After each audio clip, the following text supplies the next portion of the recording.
Yeah, guys, and welcome to RGHandhelds once again. Thanks for tuning in. Today we're going to have a look at the GPI case 2 here. Here we have all the GPI cases released to date. So this is version 1. Only this being having the Pi 01 in it. This has the Pi 02, which was not long released. And this has the CM4 module, which being the newer GPI case 2. They're all very similar in form factor. A few differences here you see on the buttons here. I won't go ahead with the unboxing today. I've had this device for a couple of weeks now. Just been testing it out and getting it ready. But I know CM4 modules are very scarce at the moment. You'll be lucky to find one. I paid an arm and a leg for the CM4 module in here. This particular one is 4 gigabytes Lite version, but like I say, you're going to be paying skyrocket prices just for the CM4 module, purely because there's a huge shortage around the world. So just warning you guys in trying to find one. We can take a look at the box here, guys. So it's the basic GPI case, box branding. Compatible with Raspberry Pi Module 4. This particular one has got the dock included. Nothing special. Just quickly run down on the specs. It's a 3-inch IPS 640 by 480 LCD, and it has a built-in 4000 milliamp battery now. So no more replacing batteries, guys, which is a good thing. The rest is all more or less the same old branding here. Quick look at the dock, guys. So device sits on here, docks on there very nicely. On the back you have two USB ports here. You have a Type-C for your power and then the HDMI out. I will be doing another video of this later on, guys, showing you how the HDMI works and how you can connect a controller to it to get gaming on your TV using your GPI case. So that's another video anyway. Let's put that aside. What I want to do is quickly set these up. I want to try and power these up, no particular order. See if which one boots up first. Hopefully they all boot up.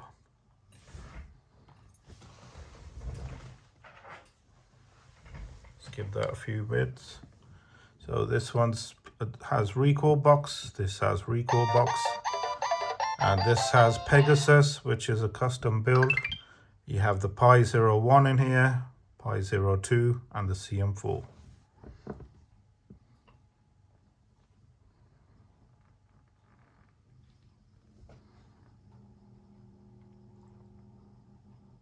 So I'm not sure if this one's booting. I'll have a check on this one, what's gone wrong on this one.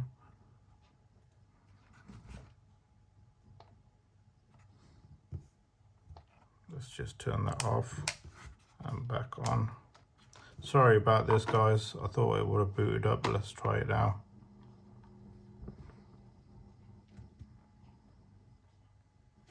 So this one's booted up as well. There is a difference in the screen quality between the new GPI case 2 and these older previous versions, being double the resolution. You can see it's booting up there now. I did want it to boot up same time. I'm not too sure. I don't think I pressed the button hard enough to get that booted up, but let's get it booted up and take a look at it.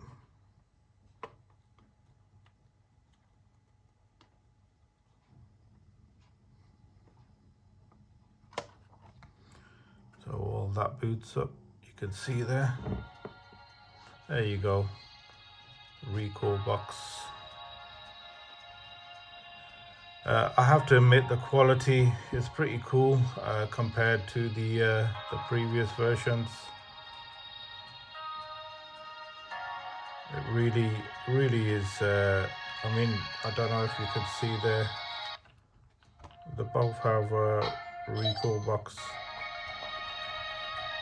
You can just see in the quality, the pixels. and even the color, it really does stand out. It's pretty cool, guys. So let's put these two aside and just take a look at this one. So I've put a few systems on here, guys, going from Atari all the way up to Dreamcast. We will check out a few games just to see how it performs. Just gonna show you around the console. So you have your two buttons here, select and start. These two buttons on here, one it puts it in standby, one you hold this and this together or exit out the emulators. I think you can actually map them to do different things, obviously when you define your keys. One thing I have to admit is the D-pad is actually really good on this GPI Case2. I've compared it to the D-pad on the version 1, and I really think this one's a lot more accurate, especially when you're playing shoot 'em ups, going in the directional axis. You get a lot more accuracy in your movement. I'm pretty impressed with that. So that's one thing I did notice about the D-pad. It looks exactly the same. There's no difference. I mean, you can see there, looking at them, they're the same, but maybe they've changed the pad membrane in there or something. Let's just put the volume down just so you can hear me. Yeah, so D-pad's very good. You got your contrast setting here on the side, guys. On the top you have a standby switch which turns the screen off and on. You press this button here. You have your power button, guys, and then you have your cartridge case on the top here. We'll have a look at that in a minute. I'm going to show you the device without this case on. You can't remove this back cover anymore, guys, obviously, because it's a built-in 4000 milliamp battery now. Here's your R and left buttons on the back here, just there, and you can probably see the writing on the back there. To look at it, it's exactly the same as the GPI case. This is the one with a 0 in it, 02. I have a charging mod from Sakura mods, so I simply charge it by putting the charger in there for this particular GPI case, and it has rechargeable batteries in there, which is pretty cool. But looking at it, the only main difference you're going to see is these two newer buttons, and on the back, no battery cover, which is the only other physical difference. The cartridge slots, you can see, are slightly different as well,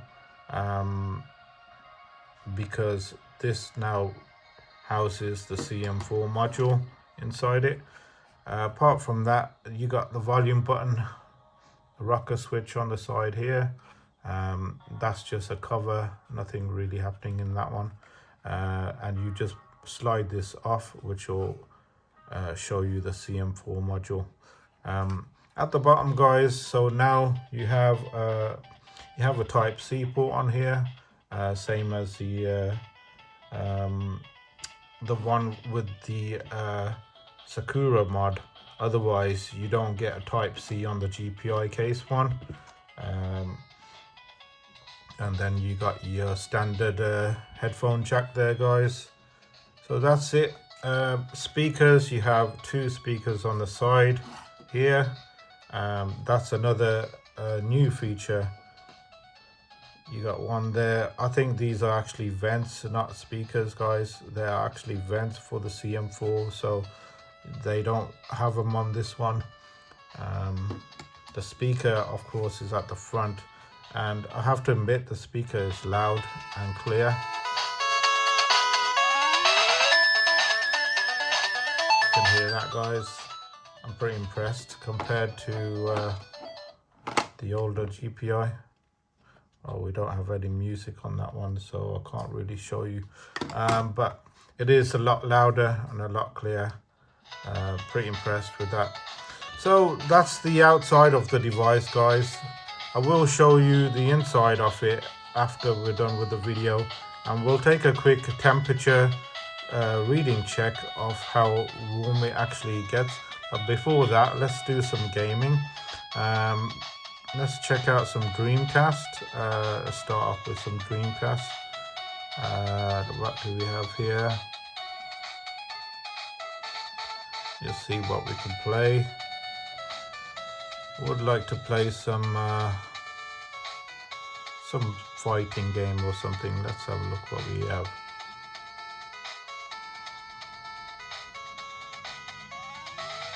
There we go. That music does get a bit annoying sometimes. Yes, I think we'll go with some Soul Calibur.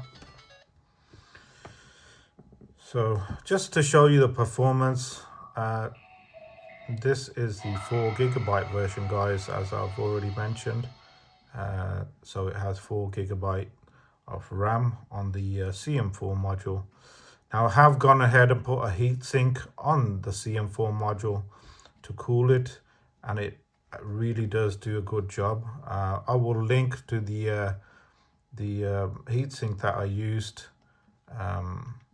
you know, so you guys can actually purchase it. It's not very hard to fit. Oops, I think we got the wrong game here. Sorry about that. Where are we? Here we go.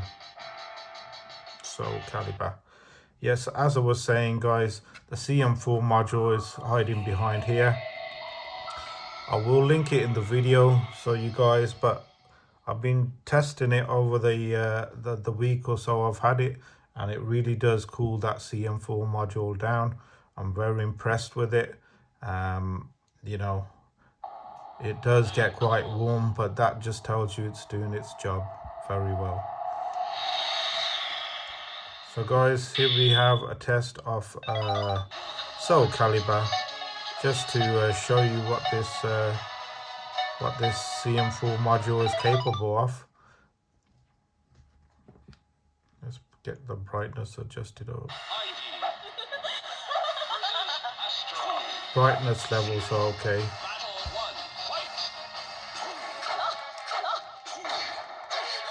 As you can see, guys, running pretty smooth, as you would expect from Pi 4 CM4.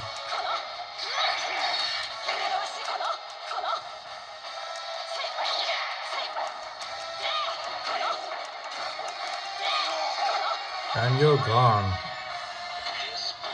So to exit out a game, you press this button and this button together, and you come back out. Let's put that volume down again. Let's see. Try some Final Burn Neo games. One of my favorites here.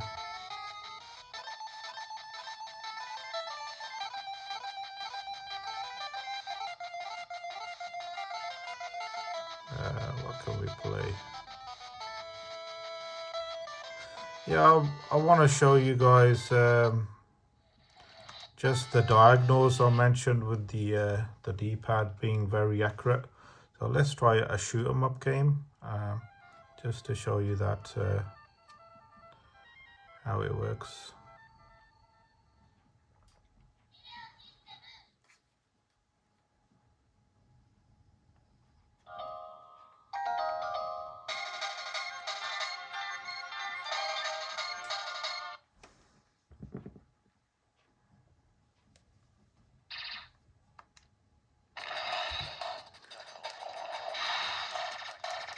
Very impressed with the diagonals on this.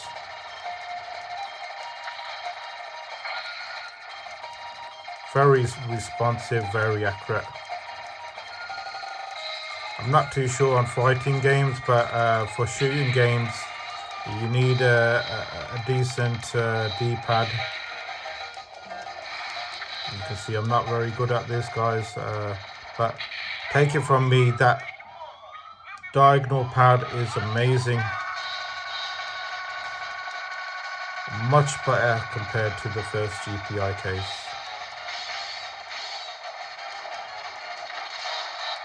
Movements are accurate.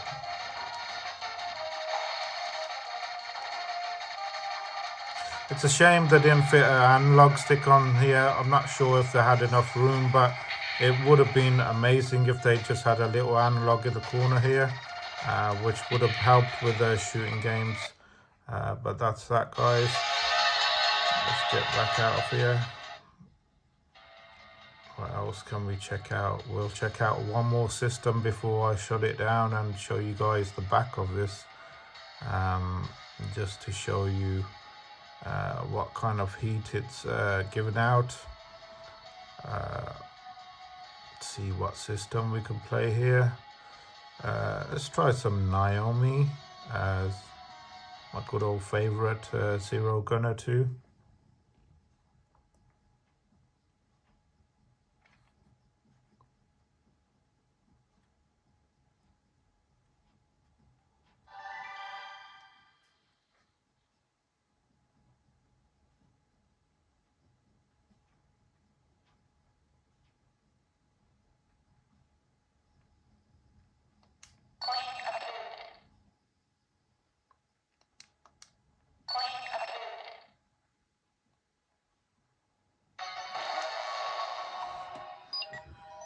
So you guys probably know this is another classic game.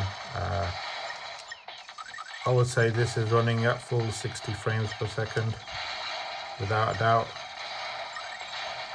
As you can see there, guys, very smooth and straight to the point. The D-pad feels amazing again with that accuracy. Very impressive.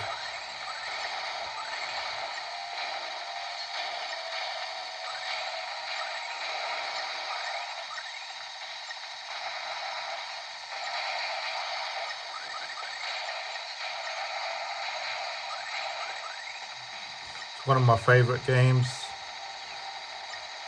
Mightily impressed with it.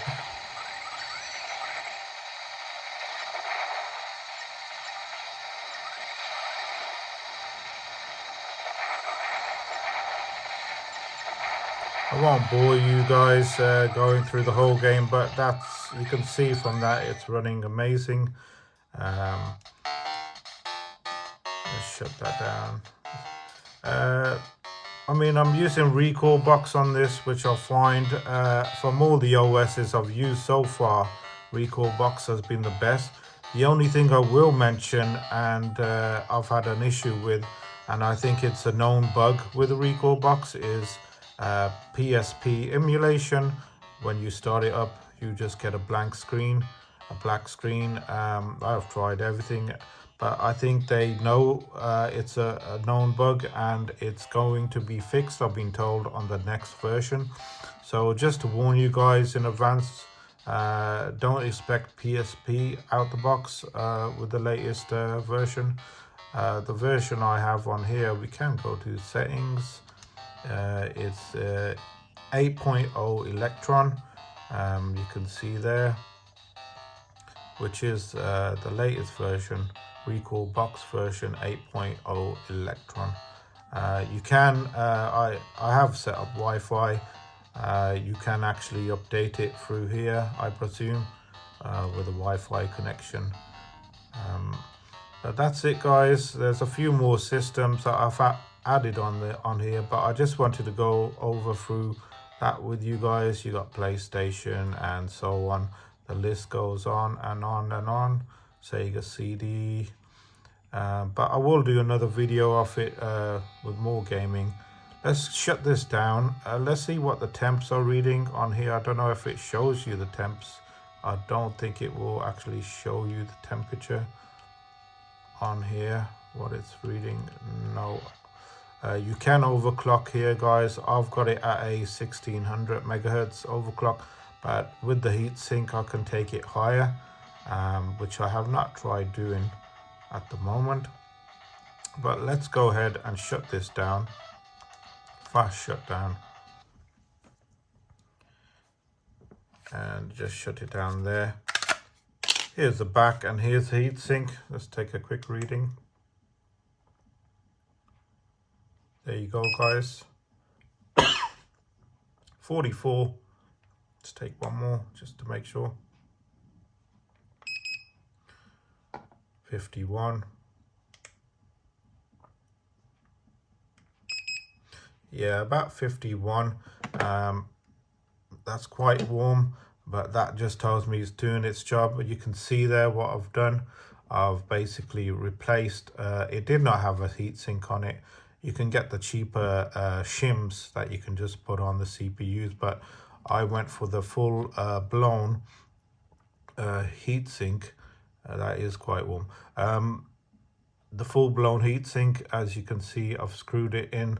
I did have to make the holes in the actual GPI case just a little bit wider with a drill, and then use these screws with a bolt. I don't know if you can see the bolt under there, guys. There's a bolt that I've used underneath the heatsink to grip it between the module and the heatsink, and it is on there very nicely and tight. Using a rubber silicone on the CPU as well, to make a nice connection between the CPU and the heatsink, but it's really doing its job well there. Here's a data port as well, guys, for updating the firmware on the board, which is pretty cool. The CM4 module is the actual CM4 module. It just lifts up as it's connected onto the board, so it's simply just lifting it up and putting it back in.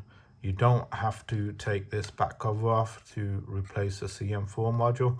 I had to take the back cover off purely to get this heatsink on, because I've had to screw another 2 screws at the bottom.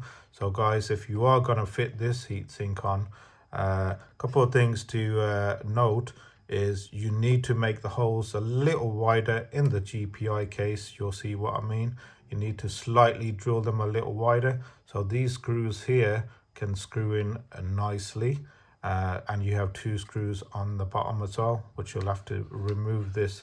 When you do remove the case, it's extremely hard to remove, like the GPI Case1. I would use a plastic opening tool right here and work your way around, and it will come off eventually. So once you guys fit this heatsink on, make sure it's firmly tightened all the way around, and simply put the cover back on, and you'll be good to go. But it makes a huge difference. Takes your temperatures. I mean, I was getting temperatures between over 60 to nearly 70 without that on. With this on, I'm hovering around about, let's check it now while it's cooled down. So it's getting about 40, cooling down. I was hitting 50s, which ain't too bad. You're going to expect some heat coming out the device, but it's really doing its job well. So that's the CM4, and you got your memory card slot right there, guys, to put your memory card in. Quite simply, just it's a tray, and you just slide it back and forwards, and it will release the card. And that simply slides over it like so. So that's it, guys. That is the GPI Case2. I think it's a cool device, very portable. A 4000 milliamp battery. I've not tested the battery life on it, how long it lasts, but I'm sure you get a good 3-4 hours gaming out of that battery. Going back to all the other devices, this is the Pi 02, which has the 02 inside, and then the very first Pi 01. That is all the devices, guys. Just a quick overview of the GPI Case2. Hope you guys liked the video. I will be getting another video out showing some more gameplay on this device. Hit that like button, hit that subscribe button, guys, and I'll catch you soon.